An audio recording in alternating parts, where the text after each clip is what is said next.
Terima kasih pemirsa Anda masih setia bersama kami di iNews Siang. Ya pemirsa, olahan daging sapi sudah menjadi bagian hidangan di meja makan hampir setiap rumah di Indonesia. Bahkan kebutuhan daging sapi tidak lagi terpenuhi dari pasokan dalam negeri, sehingga harus mendatangkan daging sapi dari Australia. Seperti apa peternakan sapi di Australia yang mampu menghasilkan daging sapi berkualitas? Dan berikut kita simak liputan Tasya Syarif, Adi Prastowo, dan juga Niko Yustiadi hasil kerjasama dengan Australia Plus dan ABC Network. Dan jangan lupa follow Twitter Official News TV. Jika Anda beruntung, Anda akan mendapatkan hadiah menarik.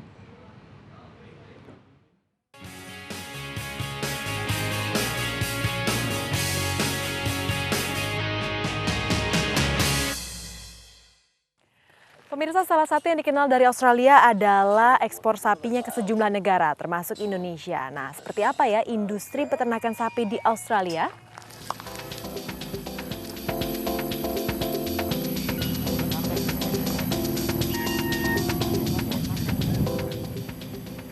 Indonesia merupakan salah satu negara pengimpor sapi Australia. Saya berkesempatan untuk melihat dari dekat bagaimana proses mengekspor sapi dari kota Darwin yang terletak di wilayah utara Australia.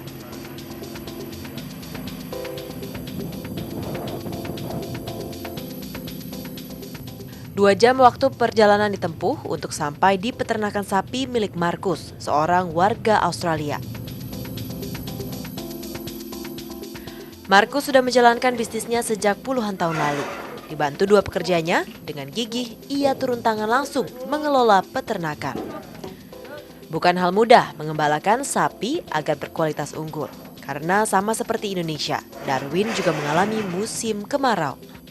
Vaccinations which we'll do for botulism, 7-in-1, a few of the other diseases. So they're important, but the number one thing, of course, is for survival in the dry season is they've got to have protein. You've got to maintain body condition. Berbagai perawatan dan persyaratan harus dipenuhi agar sapi siap diekspor. Ya pemirsa, ini adalah contoh sapi yang sudah setengah jadi untuk dikirim ke ekspor. Mereka harus melalui proses penimbangan dulu, lalu mereka disuntik kontrasepsi, Markus, disuntik kontrasepsi agar tidak hamil, karena sapi yang diekspor tidak boleh sapi yang hamil. Setelah itu mereka diberikan suntik kontrasepsi, setelah itu akan dikirim ke rawa-rawa untuk digemukkan selama 3 bulan. Baru deh, setelah itu mereka siap untuk diekspor.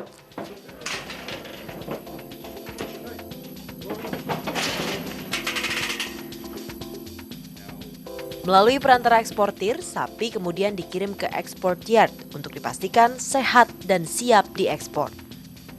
We have to ensure that the cattle meet the health requirements for Indonesia, so that's very important. So there's a health protocol established between Australia and Indonesia for the importation.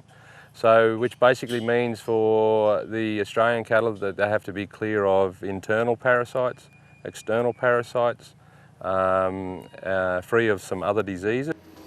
Ternak kemudian siap diekspor ke Indonesia.